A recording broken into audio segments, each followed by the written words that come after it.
How's it going, guys? I'm that socially awkward gamer you probably forgot existed. I was once PattyJack. Welcome to the Late Show with PattyJack, live for the first damn time. And I am so freaking excited. Today I am joined by my good friend, my old friend, one person I met in my early YouTube career, and he can introduce himself because I'm hyping him up way too much.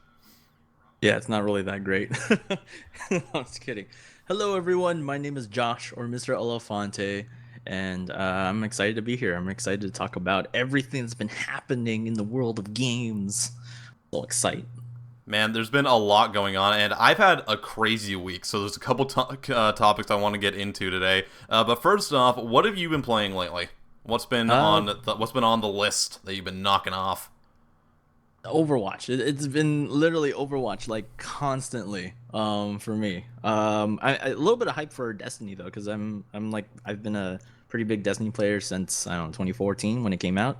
But that's because there was like a new DLC. We can get into that maybe later. But yeah, Overwatch has been just like playing with new characters and just getting used to, like, I don't know, increasing my repertoire.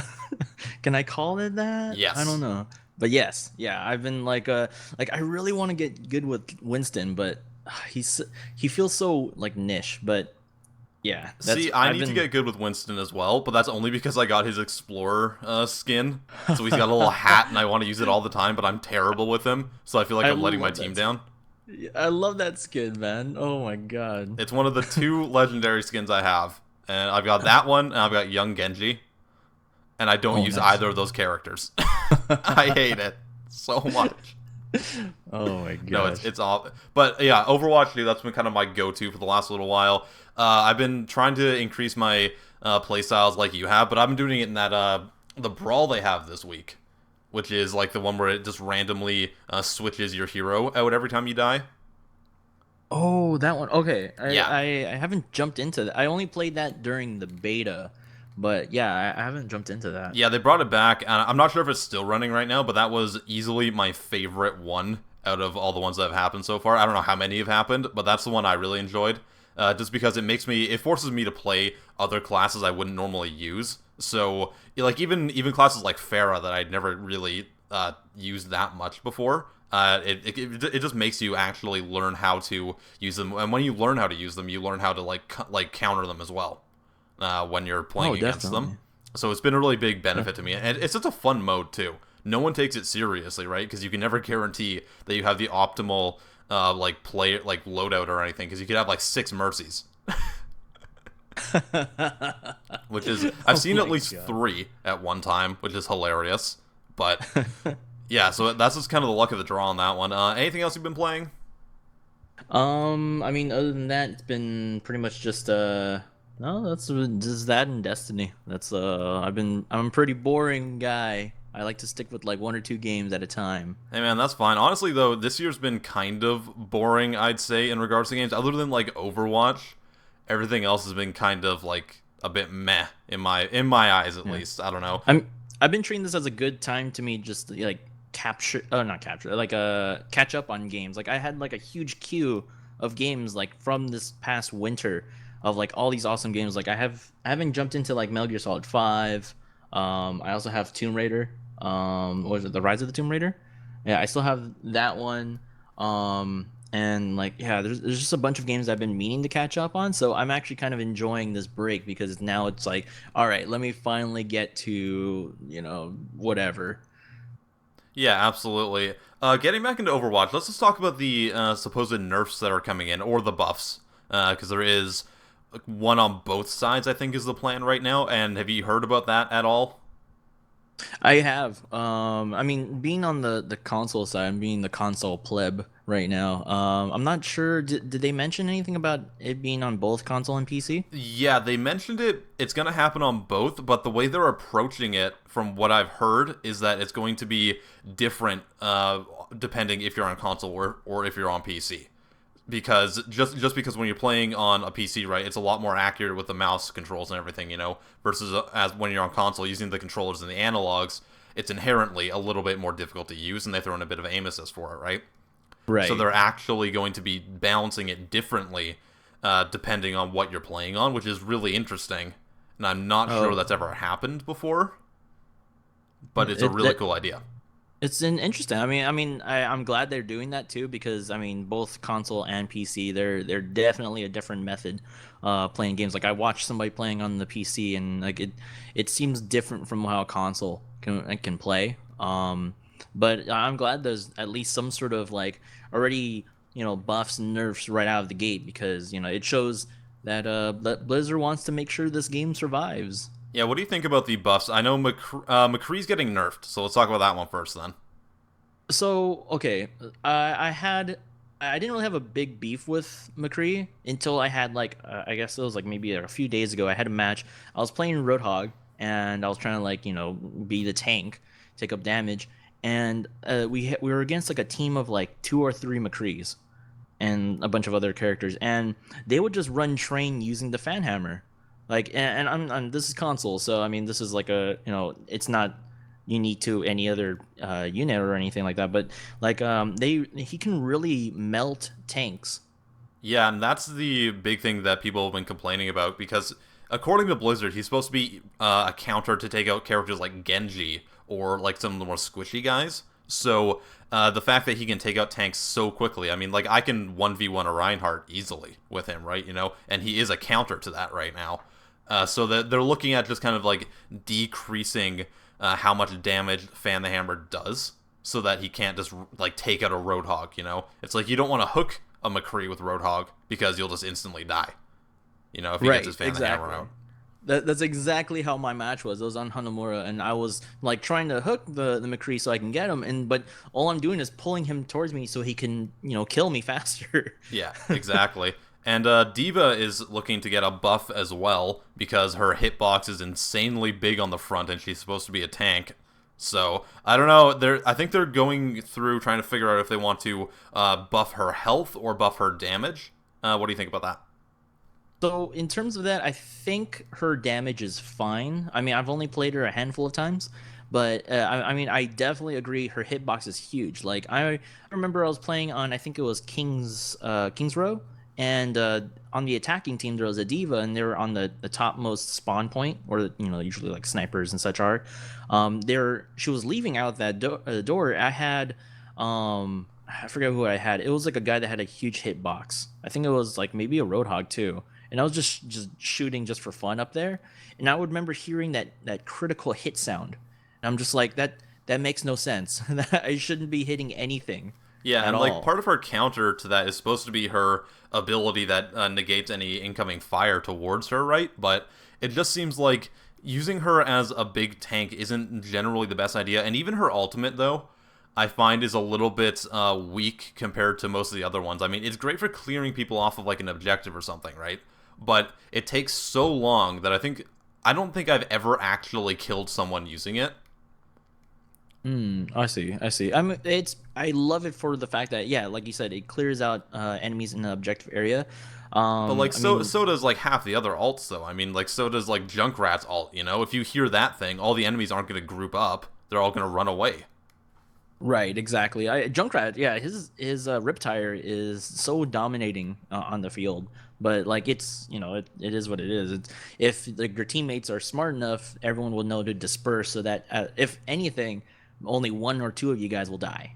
Yeah, I would just like to see the timing on that kind of cut in half or something on her So, ultimate, just so it actually has a chance of, doing something rather than dispersing people for like 5 seconds. Because that's oh, I just the way see. I feel it's kind of like it kind of plays out when you use it right now. I've seen a lot of sort of trick methods that people have done, like Okay. using the evasive maneuvers technique, and then they would literally just launch the unit, the mech, up in the sky, and then it falls down. So they're like, Oh, that's really try to cool. they're trying to incorporate the timing that it takes for it to blow up. So instead of running in there, planting it, and then running out, they're launching their mech into an area. I mean, obviously that's not really that useful when it comes to like enclosed targets, but I've been trying to do that a lot more, and I get a little bit more better results. But yeah, I mean, Diva's interesting because I feel as though if you like buffer in a wrong way, she can become too OP, or I don't know, because she does have a good survivability. Like her mech will die pretty quick if you try to jump into a fray, but if you give her, let's say, like, a faster or what is the word for it? When her special comes back up, her her auto targeting like defense Yeah. shield, her defense matrix. If you make that come faster, then I feel like as though that could be something that will be spammed a lot. Like you'll see like teams of like 2 or 3 divas that will constantly do that. I mean, I haven't seen that yet, but it's just it's thoughts that like come in my head when I hear like a buff or a nerf. It's like, okay, so who's gonna be the new meta? Yeah, absolutely. All right, so let's move on from Overwatch because we don't want to just be going on about that for like the 5th week in a row. Seriously, every week is Overwatch. It's insane. Doesn't matter what guest I have on. Doesn't matter if they don't have the game. They're still talking about it. It's kind of insane. What else has been going? Have you got anything else that's been going on that you want to touch on? I would like to talk a little bit about Destiny real quick. Yep, go for it. Because they did have the announcement this past Thursday. There's a new DLC coming out and a new expansion called Rise of Iron. So in the storyline, there's this guy named Lord Saladin. He's part of these Iron Lords, who are these heroes that saved the last city on Earth. And in the story, what happens is part of the wall that protects the last city broke down, and you have this new sort of modified enemy that we had from a long time ago called the Fallen. So now the game is about you learning the lore behind the Lords of Iron and essentially becoming them. You follow their tracks, you go where they went before, and now you have this whole sort of keep the evil at bay once more.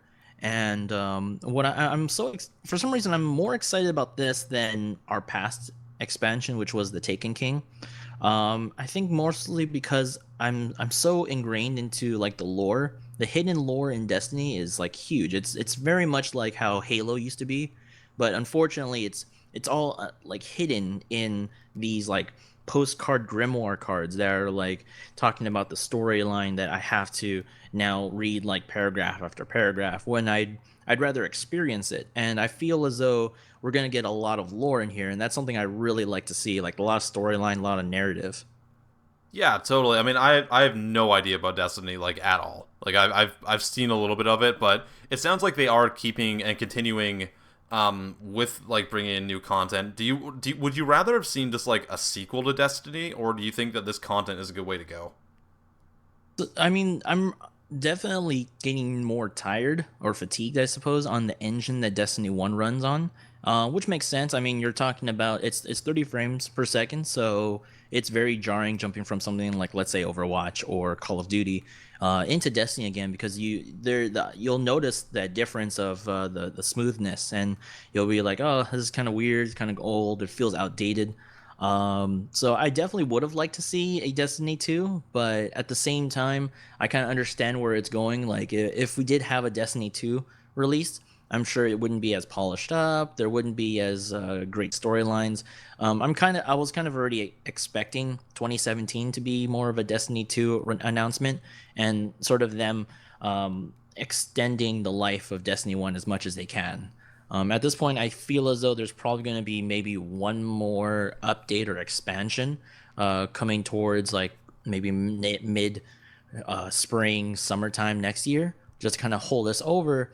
And I'm assuming that one's going to be a much more encompassing, like, okay, this is the final version of Destiny 1. Enjoy that, but look at Destiny 2. Look at this pretty new car. And look at the bells and whistles, 60 FPS. Please, I hope it's 60 FPS. It's funny because it's so. I never noticed how bad it was until like you jump between games, and then you just see that visual sake, and then you just feel like, well, this is a pretty old game. I should move on. Yeah, absolutely. And I was totally listening to you, but I also spilled not coffee, tea all over my mouse pad when you were talking. Crap. So oh crap! Good for me. Not my mouse, just the mouse pad, and it's a fabric one, so it just kind of soaked it up. I'm sure it'll be fine. It'll be cool. It's cool. I could soak it in a jug, and then make some tea out of my mouse pad. That would be fun. Perfect. That's a thing that I'm gonna do at some point. So I'm such an idiot. All right, so moving on a bit from Destiny, I want to talk a little bit about the Star Wars Battlefront Galaxy and Turmoil remake thing, because that's been a huge week for me, and it's been a little bit hectic, and I think you're not really caught up on what the dealio with that is, are you? Not at all. I've played a little bit of the current Battlefront, but then after that, I'm just like, I have no idea. So this is actually really news to me. Alright, so have you played any of the Battlefronts, like, in the past? A long time ago, yeah, I did play. I think I played two a lot on the multiplayer, and oh my god, General Grievous was so awesome. Alright, so Holy. you heard that over the last few years, there's been multiple attempted, like, Battlefront 3s that have been trying to be made, right? Yeah, And yeah, I remember hearing like I think three was trying to be made, and then it kind of fell under, yeah, or I so don't know. the story is kind of that Battlefront 3 was already almost finished out of the alpha stages, but then it was shut down and it was Free Radical working on it. So what's happening now is there's this one company called Frontwire Studios, and they've basically got the game developer version of Battlefront 3. And what they're trying to do is remake the game or finish it, right? And there's been that one that's being made, and then there's this other one that's being made from scratch called Battle Cry, which is being kind of made on the Cry engine, and it's two separate developer teams, right? And recently, Galaxy and Turmoil, which is the Frontwire Studios version, got a lot of press because they were saying that, yes, they're remaking Battlefront 3. And everyone was like, oh my god, it's going to be Battlefront 3, it's going to be amazing. And I actually got an interview with the president of Frontwire, which I'll actually be showing a clip of later on during our break here. And I was talking to him about it, and he was saying that there's been a lot of misconceptions over what they're doing, and a lot of people, and Frontwire's come under fire a bit about it from a variety of different people for different reasons. And one of the reasons was actually Battlecry, their developer, was actually saying that that Frontwire was stealing assets from the Battlefront 3 build to put into their game. And when I was talking to the Frontwire president, he was saying that they were using the assets, and then they were making everything from scratch and putting it into the Unreal 4 engine. So there's been a big hubbub about it, and they've been talking about them potentially stealing stuff, but then Frontwire's saying they're not, and no one's really sure what's going on. They don't know if the footage that's been shown about it has been made by Frontwire, or if it's the stuff that they've ported over, and they're making it all themselves right now. They've released new things as well, and on top of that, they've also been greenlit to be on Steam, which is a huge deal. Oh right? wow, yeah. So when you think about it, the game they're making is a Star Wars IP. They don't own the rights. Disney didn't give them the rights to make it. But Steam has said that, yes, they can distribute it on Steam for free, right? So they're not charging for the game in any way, shape, or form. They're not taking donations. They're not taking anything. And because of that, they have been allowed to go up on Steam. They actually have a store page there right now. So, yeah, and that seemingly pissed off the Battlecry devs, because they're thinking that it's going to kind of entice Disney to maybe put in a cease and desist order. It might increase the likelihood. However, talking to the Frontwire developers, they did say that they're not super worried about it. So it's been a whole thing between these two developers and some other people as well. I know Blue Drake got involved in it as well. He made a big video on it, talking about why he thought that I'm just saying, I'm not saying that this is exactly what he said, but he's saying that how skeptical he was about Frontwire's ability to create the game, and that he thought they were making a lot of things. And I'm actually trying to get him onto this podcast pretty soon as well to talk about it, because that'd be really cool. I did that interview, and it got it's sitting at 1,500 views, which is pretty good for my channel right now. So I'm quite impressed with that. What do you think about that? What do you think about a potential Battlefront 3 remake hitting Steam and have it not be attached to Disney at all? Is that worrying, or is that a good thing?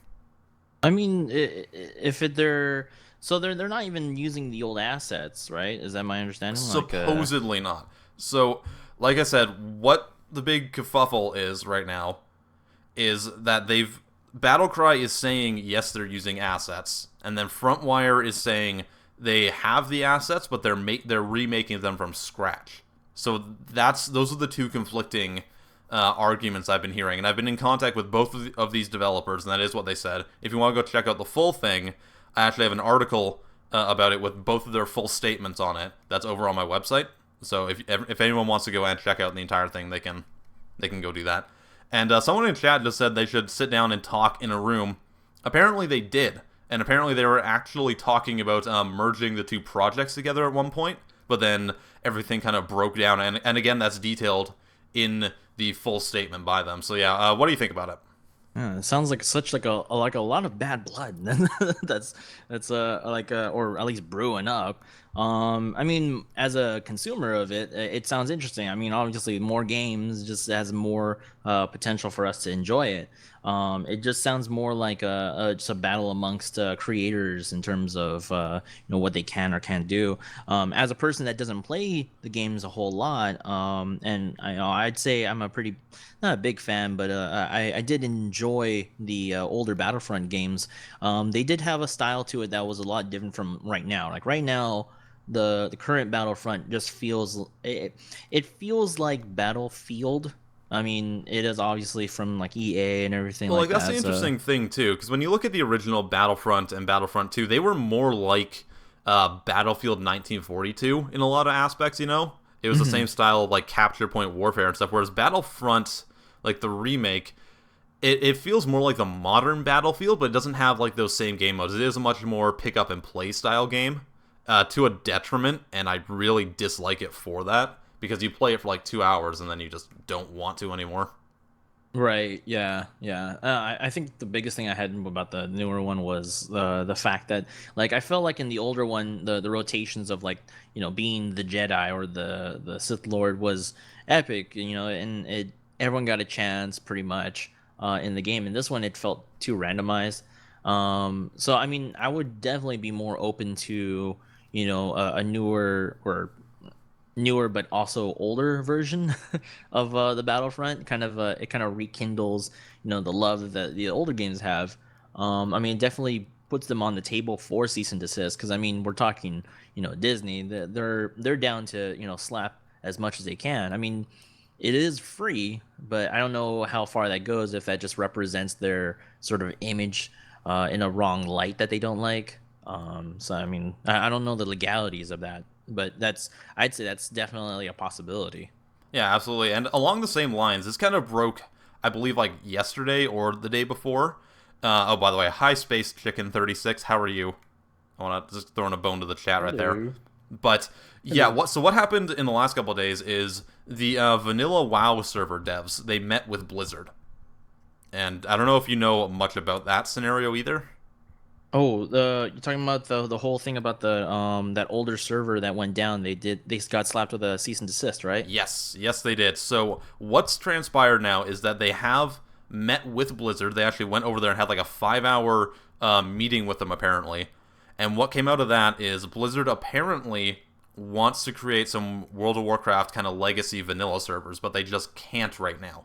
But they're totally open to working to get those created. And that is huge for the gaming community in general, because it's this big developer like Blizzard who is taking something that these players want seriously, and that these modders took to themselves to create this entire game around a passion that they had, and they were doing it like for free and everything. So the fact that they are working with them instead of just kind of blowing them away and kind of like shutting them down completely is really big to me. Right. Yeah. Definitely. I mean, it sounds like the first part, which was like, obviously cease and desist. It's like the major corporation shutting down, what we want. But the fact that Blizzard kind of also did this act to reach out to the I guess, what do you call them, like the creators, the moderators of that server. Yeah. Yeah, so I mean, the fact that they reached out and they're in open talks, it makes sense as a sort of a corporate standpoint, a business standpoint, that why develop this server, waste all this energy when we could be focusing on the here and now, HOTS, the current World of Warcraft, the Overwatch, obviously, all Diablo, all these other games. Why come back and do this old stuff? But it's more like just supporting the fans, the community, making them, appeasing them, and by doing that, you're creating a much more positive A stronger environment. community in general, right? Yeah, definitely. Yeah, okay, so I think we should head into break because I don't want to get too far off the Star Wars topic because I do have a clip of that interview that I can play for everyone while we kind of take a 5-minute break, so, that'll be a thing. So thank you guys for tuning in, and we will be back in a few minutes, but while we do that, you can listen to this 5-minute clip from this interview I did with Frontwire President Tony Romanelli, so here we go.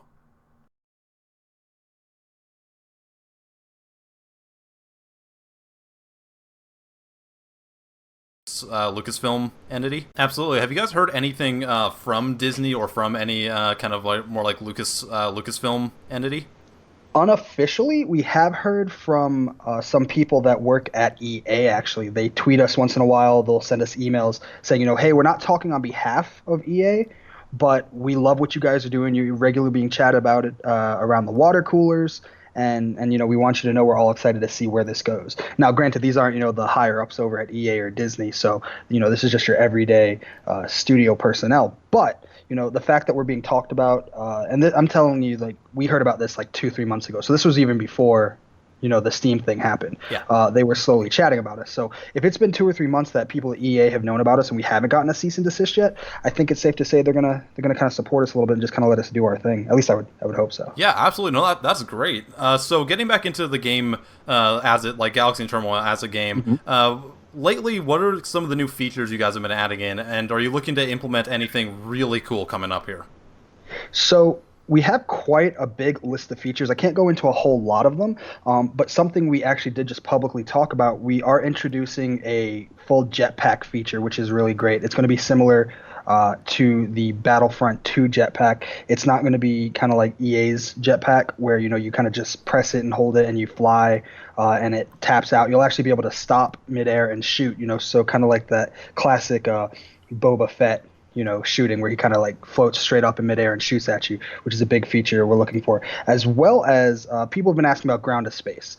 That is going to be one of the core features of our game that I'm most excited about. Actually, right before this interview, we were doing a team build. We were just playing around with each other, and we were doing some, ground to space combat, and it was absolutely amazing. The biggest feature with ground to space, though, is actually going to be fully destructible capital ships. So Really? You're going to be able to go with your team, handle different objectives, and blow up capital ships in space. That's amazing. So is it going to be more of like an expanded version of what we saw in Battlefront 2 when you go into the capital ships? There was like specific points you could destroy. Is that going to be like more expanded on the insides of the ship? Yeah, so there's going to be a little bit on the outside that needs to be destroyed, but there will be different objectives that you'll have to meet inside if you want to destroy the ship. And now the best part is, though, that's totally optional. You could still win the match without ever touching a capital ship. But if you want to gain extra points for your team, go up there with a team and try to crack those battleships open. Yeah, absolutely. All right, so a few minutes ago, I think you mentioned something about future alpha or beta testing. Do you guys have any concrete plans about that possibly happening in the future? So alpha testing will all be done in-house by our quality assurance team. We won't be doing any kind of public alpha testing. However, beta testing, we're going to have a closed beta, and we're actually going to have an open beta. The closed beta we're hoping to have out within the next 9 months. Don't hold me to that, however, because we don't like giving out drop dead dates. So many companies unfortunately give out dates that they just can't meet. We don't want to do that. We don't want to let down the community. So tentatively within 9 months we should have an open beta. However, anything could change. We could decide, hey, we want to scrap this feature, or hey, we need to rework this entire model because it's just not perfect. We're definitely striving for perfection with this. One of our build managers actually, I know personally, has gone back to one of our modelers and made him remake a model about 25 times because it just wasn't perfect. So, it could be 9 months, it could be longer depending on if we're satisfied with it. Right, awesome. So you guys are spending so much time making this game. Are you working on anything else as a company? Because you're not making any revenue off this one, but is there another way that you're kind of trying to get something going? So we do have the option on our website to look into joining us in some form of a publishing agreement. We have a lot of people that work for us currently that have worked on AAA titles, which is really great. So we have a lot of experienced people within the video game industry. So what we're looking to do is offer some people publishing. You can come on and we'll help you publish your game, whether that's financially or through other methods that are listed on our website. As well as we have two other games in the works right now. One mobile game that we're not going to publicly talk about yet, and then another AAA game. However, that game is currently just in the early planning phases. So that's not even taking much time away from Galaxy and Turmoil at all. The best part though about us having the two or the other games that we're working on, excuse me, we have teams split up. So there is literally a team dedicated to Galaxy and Turmoil. They are not allowed to work on any other game or project we're working on. So, Galaxy and Turmoil is self-sufficient, and it will always be worked on no matter what other projects we bring on board. Cool, awesome. So I know you just said that you don't want to put like a hard date on anything, but do you have like a release date window for Galaxy and Turmoil? I can't say. Can't say yet? Oh, come on. Twisting my I need arm. the scoop. I can't say it. I will tell you what, it will be in 20XX. It'll be sometime in 20XX. Not helpful, man. All right, so when people want to get updates for the possible future release date or any other news, where can they go to find everything you're hosting? So currently on our website, which is frontwirestudios.com, a big place where we post a lot of updates is actually on our community forums, which is community.frontwirestudios.com, as well as our upcoming Steam page that should be out within the next 4 or 5 days. Welcome back, ladies and gentlemen, and I remember to turn my mics off mute. I'm so proud of myself. First time doing that, and I remembered. Oh yeah, go me, holla holla, get that dollar. This is going super well. Anyways, we're back, and what do you want to talk about, Josh? Since I am a local Southern Californian, E3 is like next week. Are you going down there?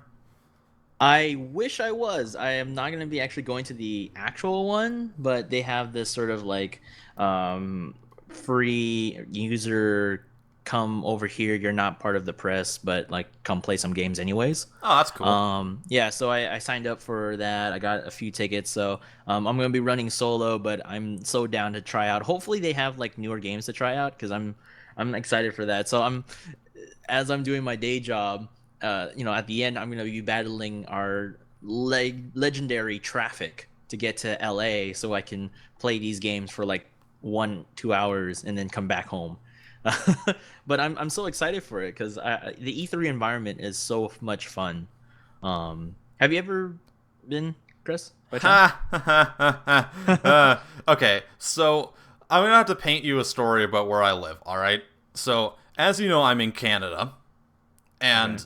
I'm in possibly one of the most difficult places to travel in all of Canada because it takes roughly 4 hours to get down to the airport, to any airport, and that involves going across the border into the States as well. So that's an entire thing. Yeah, so I live in this like small-ass town in the middle of nowhere, and getting down to LA would cost me probably like $800. So, okay, yeah, no thanks, not at this point. I do want to get down to PAX this year. I don't know if tickets are on sale for that or anything yet, and I don't know if I will be able to just because I'm working full-time right now. But it is something I would like to do. But no, I've never been able to get down to a convention because I'm so far away from anything. Because in Canada, it's like, in the US, there's at least there's probably 1 or 2 towns or cities every like 2 hours, right? Mm-hmm. Whereas in Canada, you can go for 5 or 6 hours in between like small communities. Because it's such a big problem. We've only got 32 million people here, in the entirety of Canada, the second biggest country in the world.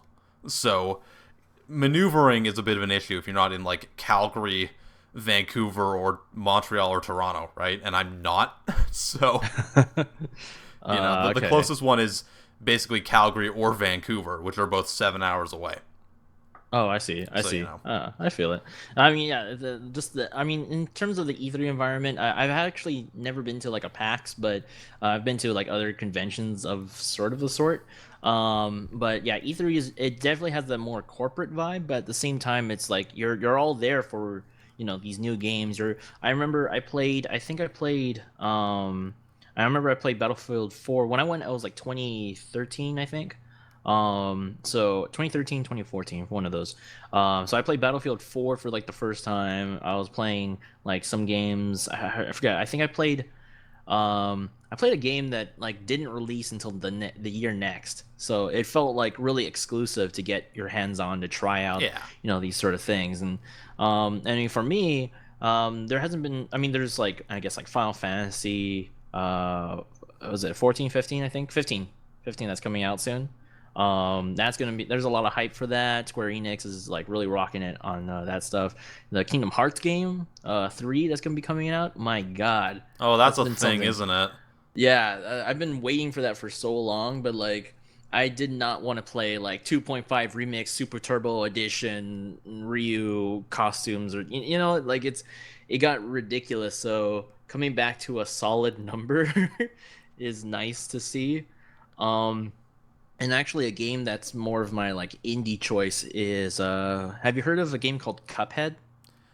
Yes, actually, that's the very like the retro cartoony style looking thing, right? Yes. Yeah, So no, that looks awesome. I am down for that. I saw that game, and like of all the games that were releasing at like a certain point, I forgot. I think I was like 2015 E3, maybe 2014. But when I saw that, I was like, "What? How can this be a game? It looks so much fun to just watch." Yeah. You know. So that's like my hidden gem indie favorite that I'm hoping to see more of. And I heard that they're adding more like platform elements to it. Looks like Eli said hello, so hello, Eli. Hi, Eli. God, you got mentioned by the most famous YouTubers in the world. Oh my God. How does it make you feel, Eli? Do you feel good? Oh boy. Oh boy. I just scared Eli away. In answer to your other question, Eli, we're talking about E3, and you were talking about, what was that, Cuphead game? Yeah, Cuphead. I got distracted. I'm the best in terms of researching information because I have no idea who's developing Cuphead right now. But yeah, the game looks like it's in the style of like the old Disney games. Yeah, it just looks so fluid. It looks like there's nothing in there that's choppy like a game or anything. It looks like a cartoon, but at the same time, you're just playing the game. And from what I understand, it also took a very strong stance on boss battles. So you can probably expect like crazy boss battles where like the hitboxes may be small, or like these epic battles. And not only that, it sounds like fun to watch, but then to actually beat the game sounds like almost like a Dark Souls feel. Like it's like, oh crap, you're going up against that goddamn sunflower. No. Yeah, no kidding. I'm all for boss battles. I'm terrible at them. But I much prefer doing that, because I find in platformers, when you face like really like a ton of really small enemies, I just get kind of like overwhelmed. Mm-hmm. I find that happens. That happened in Rogue Legacy a lot for me. I like that game, but you end up you enter a room, and it's a roguelite, so you end up facing like a billion of an enemy randomly and just die instantly. So I am a fan of those types of boss battle things. So I think that could be really, really interesting. Okay, what else is going on at E3 that you're looking forward to? I mean, it's the fun ticket everyone likes to do. I mean, I'm Call of Duty, I'm Halo, so all those guys are coming out that I'm hoping to see. Like Halo 6, I'd love to see more information on. I hope they release something like that, some sort of teaser or some sort of leading up for it. I imagine Destiny's going to have a lot more information about their new expansion.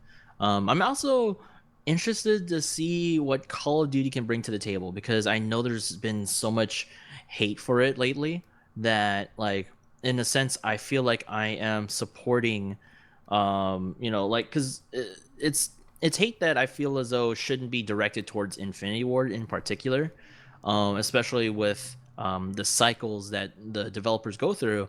There's 3 different teams, and the time that they probably came up with the idea of Infinite Warfare was the time when everyone actually loved space like stuff. So there was like Titanfall that was coming out. You had Advanced Warfare. So they thought, okay, this might be the new direction. And it feels like they kind of slumped down with this new release. Everyone already got jaded with, future warfare. So it's sort of like, what can they do now to try to entice people back on the boat? The weird thing is too, and this people are gonna hate me for saying this. I am kind of excited for this new Call of Duty, and I'm not a Call of Duty fan. I don't play. I bought the Black Ops 3 like $15 edition, right? That was the one that was released for like a week and a half that you could just buy and only have the multiplayer component for. And I had a blast playing that, you know? And this is probably because I haven't played a lot of the futuristic Call of Duties. You know, the last Call of Duty I actually bought, other than that little $15 thing, was Black Ops, right? So that's how long I've been out of it. And, you know, I think it's kind of an alright direction they're going in, but again, I haven't been burned out on it, you know? So I wasn't super angry about it. I didn't like the fact that they were only releasing the Modern Warfare remaster with it. I think that's really dumb, but it's a dumb strategy in terms of the user, but as the business standpoint, I always had to kind of jump on that business standpoint. It makes sense because you don't want your own game to be your own competitor. Like imagine if they released the remastered COD 4 by itself. People would only be playing the COD 4, and they would probably get incredibly low sales for Infinite Warfare. So that's fine, but it's like you could have why couldn't they have just like waited 6 months? You know, wait till after the Christmas season. So my prediction, I'll make my prediction right now. In like 6 months, in the springtime, Call of Duty, we're gonna see COD 4 remastered by itself, ready to download, ready to buy on any the platforms that you play on. It's just right now they want to package it so that it, you know, adds on to the sales for Infinite War. You know what? I'm gonna take the exact opposite stance on that. I'm gonna say no, they're not gonna do that. I think they're gonna have a little hissy fit and just say, you know what, guys, screw it. We're not releasing it. Y'all can deal with it. Too bad. You're gonna eventually, when the price drops on Infinite Warfare, then everyone's gonna buy it literally just to get that game when it's like $20. I feel like there's gonna be an entire little hissy fit, and they're just gonna not do anything with it, just to spite people. I could totally see that. That would be hilarious. I would be on board with that because it's funny. Oh man, it looks like Eli just mentioned about how the trailer for Infinite Warfare was the second most disliked video on YouTube. And then that propelled like the Battlefield 1 trailer to be like one of the most liked videos. Yeah, that's the magic of the internet. You know, we love to bash when we really want to bash, and we want to raise what we really want to raise. So we could definitely be seeing a switch in the most popular, you know, FPS casual shooter. I don't even.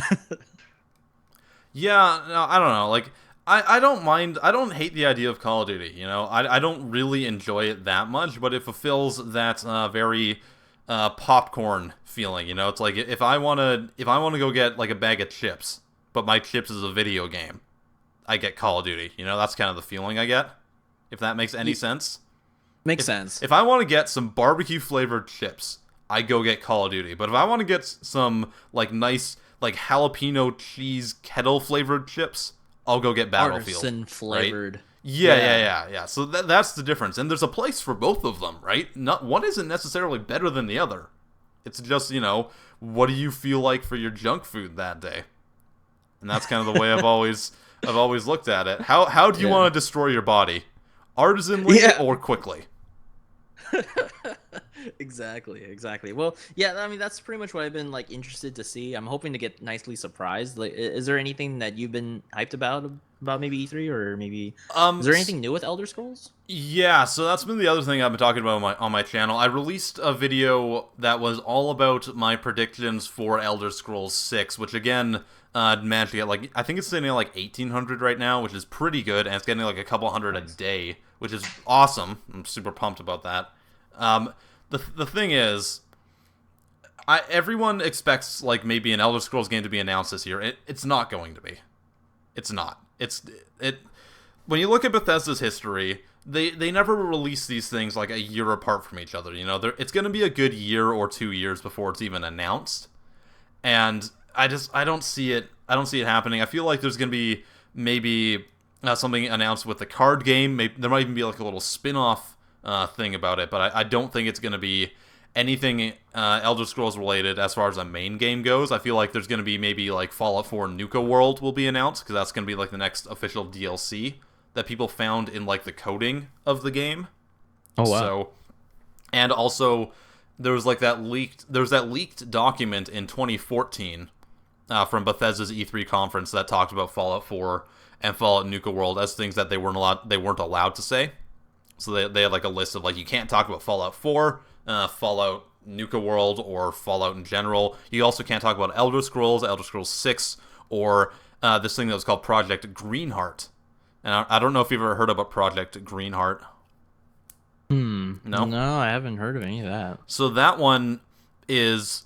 Okay, so Greenheart is actually a city in the Tamriel province of Valenwood, home of the Wood Elves, which is one of the provinces in the Elder Scrolls series, right? So they have this Project Greenheart, quote, that could be a code name for their next Elder Scrolls game. And this is from back in 2014, so this might not even exist anymore. We don't know.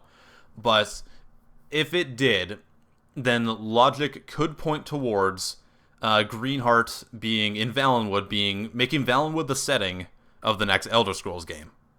However, I put up another video about this, and I was talking about the actual order of the list. And this is going to sound like the nitpickiest thing you've ever heard of, all right? And you had to bear with me. If I was someone putting together a list, and I put, don't talk about Fallout, Fallout 4, and then Fallout 4 Nuka World, which we know is going to be a DLC, then what that does is that goes the entire series of the game, and then the video game itself, and then DLC for the game, right? So there's an order that you put it in. So when I switch over to not talking about Elder Scrolls things in the same document, why would you not put that in the same order, right? Wouldn't that just be something that you would do with common sense?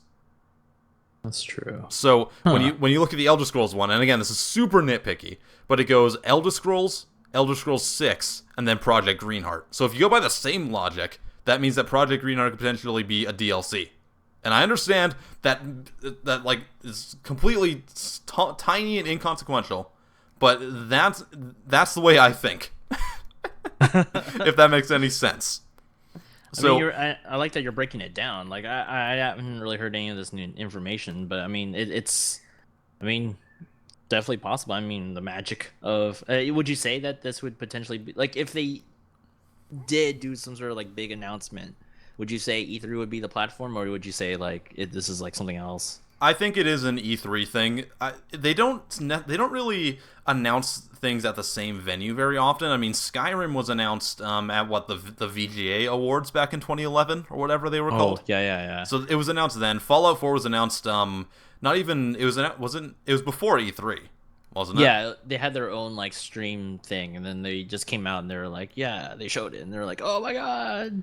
Yeah, I remember the hype was real. Yeah, exactly. So I feel like it could potentially be announced at E3 this time, because they don't have that tendency to do it always at the same time. But also it could just be Bethesda has a tendency of just saying things whenever they want to, and that, like, keeping them a secret and then saying like, hey, this comes out in 3 months. It's like, yeah, can't wait. And I think that Valen would be a cool setting. I think it would be a very difficult setting though, because when you look at the Wood Elves and their culture, they're very odd. And I know you probably don't know much about them, but like, they're basically cannibals. So they're very yeah, and they have like this big moving city in their province and everything. Everything's a giant forest, you know. I feel like it would be a bit samey.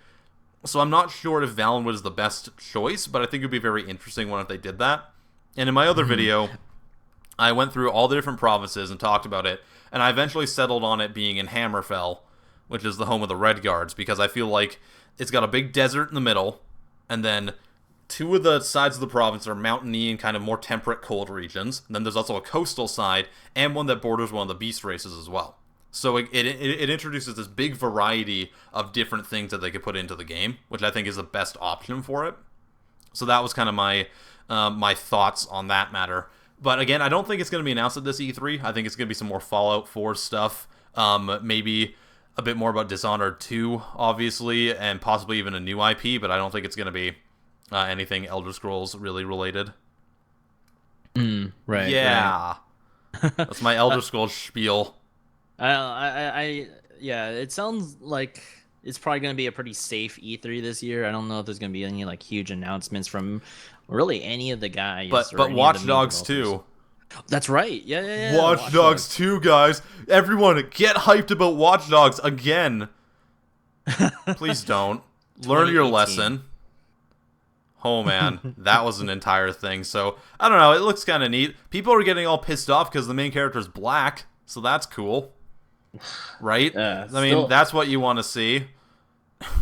We want diversity in characters. Why is this character black? Oh, Guys, come on. Pick a side.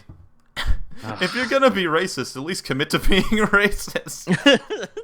You can't be wishy-washy about your racism. You gotta stick with it, man. It's a one-track thing. I don't know. I think Watch Dogs 2 is gonna be fine. I actually liked the first one. It wasn't amazing, but it was a game, and it was fun for what it was. Everyone just overblew it so much, and it was partially Ubisoft's fault, I will admit. So I don't know. I think it's gonna be all right.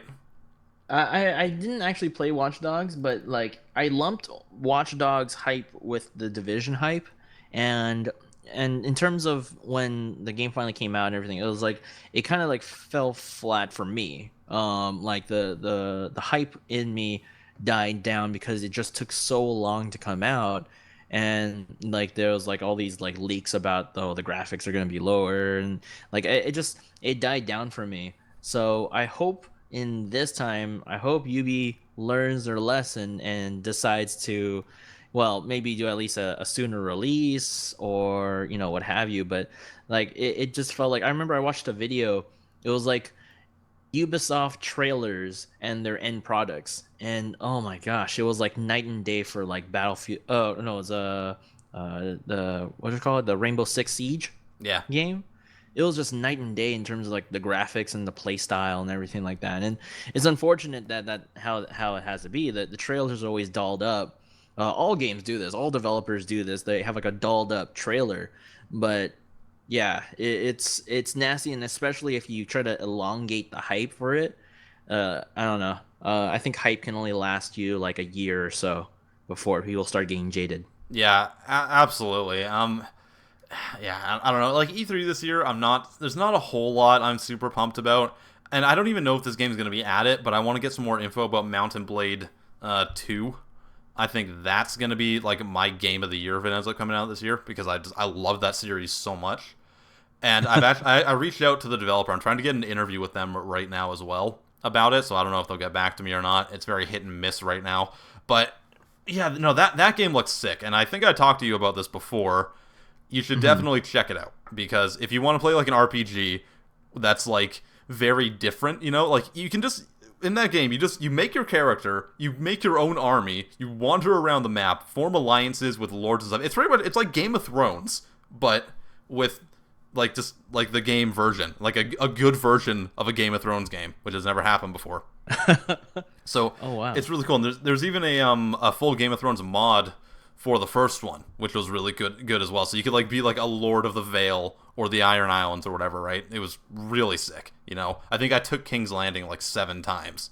It was hilarious. So I'm super pumped about that game. They've improved the graphical fidelity of it a lot. They have a bigger budget this time, and I think they're just going to be doing a lot of really cool things with it. So that's something that I'm looking forward to. Other than that, I don't know. Like, again, I don't think Bethesda's going to do a whole lot of stuff. I'm not into Nintendo at all. I could kind of care less. I was never super into them. And that'd be a thing. Oh, so Gara Rules has said in the chat, I wonder what Skyrim would be with Mountain Blade mechanics. Is there an Elder Scrolls mod for Mountain Blade? I have to check. I'm looking at that right now. So I don't know. You entertain people for a second. Talk about something. I have to figure this out. Legit. No, seriously. I mean, like I mentioned before that I went to the E3, and I think not just E3 but game conventions in general, just being around people that have the same energy as you, I think that's what made the event for me, because when I was at E3, everyone was hyped about video games. I recently went to the Overwatch like theater event where they played all the trailers, and to be honest, it was a little lackluster of what you're watching, but the fact that you're around the energy of everyone else, So if anything, I can throw out, I guess, as a suggestion for why I'm getting hyped about E3, or why should you try to go to PAX or any of the other stuff. It's the fact that you're absorbing the energy of everyone around you. It's the reason why people go to stadiums to watch sporting events. It's not just for you to go there and just have like food and stuff, or why can't I just watch it at home? It's the energy that everyone around you. It's that ability to go against one side or the other, or to is celebrate the entertainment culture that video games is, or whatever. I mean, anime is also a big thing too for me. I love anime, so another thing I like to do is anime conventions, and it's a different environment. Yeah, So absolutely. definitely. I was not listening to any of that. I'm sorry. I'm so sorry. But I found that there is a War in Tamriel mod, but it looks like it's dead. And I was trying to figure out if I could download it still, but I don't know if I can. So that's a thing. All right. Anyways, I feel like that's probably a good time to end it off, considering I'm not even listening to my guest anymore. All right. Is there anything you want to mention just before we end it off? I guess I could just kind of cap it off with how everyone can find me. Yeah, absolutely. So yeah, I'm once again, my name is MrElephante. It's MrElephante. Wow, I almost messed up that up. But yeah, I upload a bunch of stuff to like Instagram. So if you look up that username on there, as well as on YouTube. Currently, right now, it's been a lot of Destiny and Overwatch games, so a lot of old style commentaries. My Instagram has a bunch of just random videos that I like to make. I like to think I'm entertaining, so if you guys want to check that out, be sure to do that. 1,500 strong on Instagram, actually, last time I checked, so that's actually kind of exciting. I have like 25 followers on Instagram. But again, we were talking about this before. My Instagram is literally just selfies of me, and it's awful. You shouldn't follow it. That's one thing you don't want to see. All right. Follow it. Yeah, exactly. All right, everyone, thanks for tuning in. Everyone that did, anyone who's watching the VOD of this as well, you're awesome. Holla holla, get dollar things. We love I don't you. know. Yeah, exactly. So thanks for tuning in. If you're watching the VOD, give this video a like. I'd be super appreciative. And I'm PattyJack. I will see you guys next time. Have a